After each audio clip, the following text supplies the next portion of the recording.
Hello, Cindy here with Dare to be Artsy. Today we're going to talk about the Spellbinders Glimmer hot foil system and the Gemini foil press. I'm going to show you the basics of hot foiling using our 4 newest hot foil plates.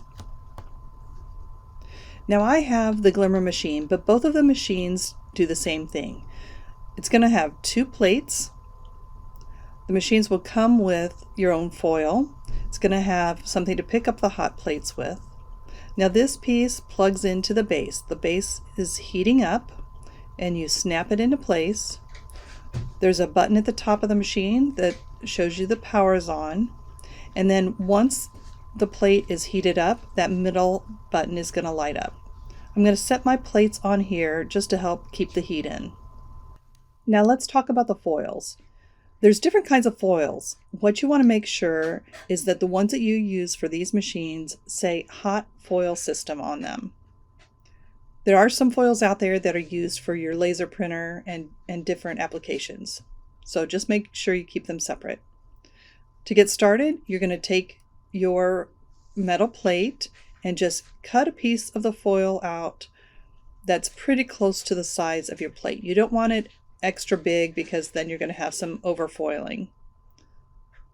So I'm just going to trim this down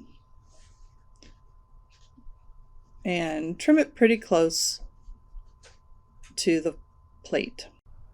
You're going to love the way this triangle pattern turns out.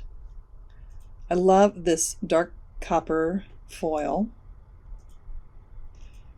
So now that the base is heating up, you're going to wait for that center button to turn a solid green. Now let's position the foil on our cardstock. There's 2 ways to do this.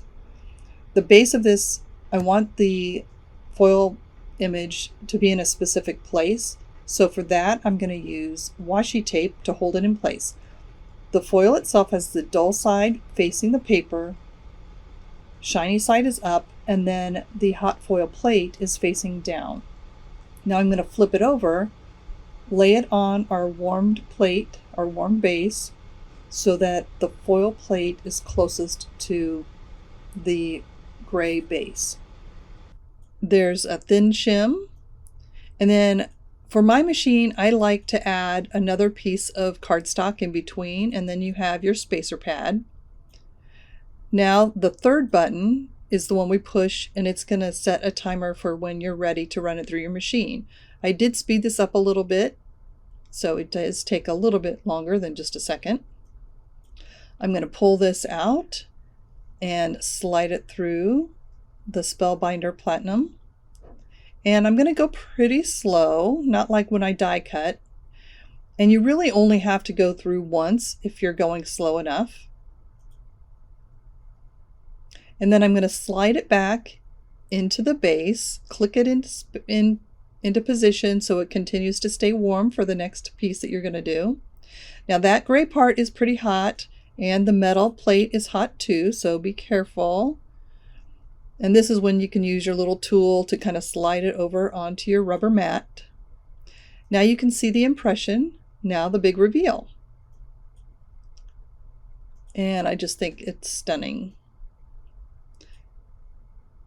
Now this is going to be ready to trim down to a slimline, a mini slimline card. Here is an A2 size card using the same thing. I just trimmed it down, and I just think it's gorgeous. I love that foil on white. Now let's do another one. I'm gonna speed through this really quick. We're using our Dare to be Artsy inks. Our inks are dye inks, and we're using our Wild Orchid and our Midnight Blue. And I'm just using a brush. The base of the cardstock is a light blue. You want to make sure when you're going to use colored cardstock to foil on that it's really smooth cardstock. If you use one that has a little bit of grain to it, it's just not going to turn out as well. So make sure you use really smooth cardstock. And we're going to be using our die that has the stars on it. I'm using a little bit of the distressed ink, the really dark blue, just to deepen it up and dirty it up a little bit.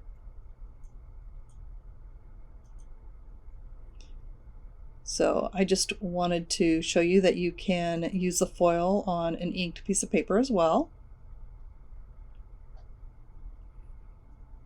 I love adding that little purple in the background.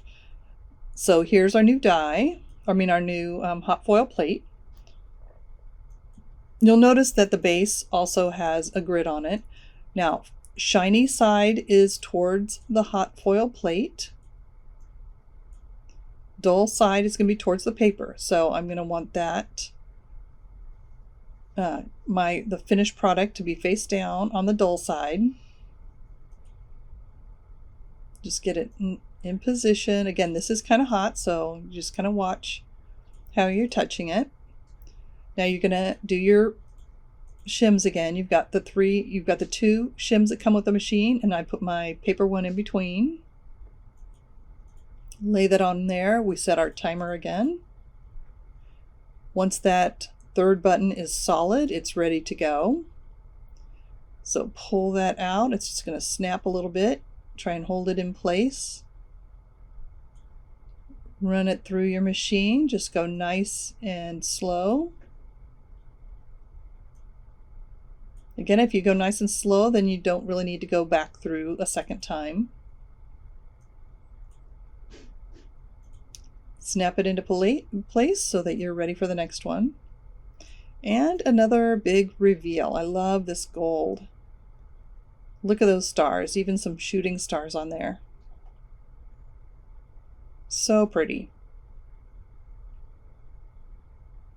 Now here's an example with our Space Odyssey collection. This is robots. And here are a few more samples. This is the Night Sky hot foil plate with it's called Space Spots Stamp and Die. And then this one is using the Christmas Sentiment stamp set and the Mini Hugs tag. I just cut that little strip out of the tag. I thought that looked really pretty. The next hot foil plate is the Make Waves. Goes great with our Make Waves collection. And this one, I've trimmed the piece so that I made a little pocket. And the Artzy Deco hot foil plate with the Build a Bouquet stamp set. And then I did the gold on black, which I think is awesome, and I can't wait to make a card with that one. Now here's the triangle hot foil plate, and we used it on an A2 size card and the slimline card. You can find these hot foil plates, stamps, and dies on our website, daretobeartsy.com.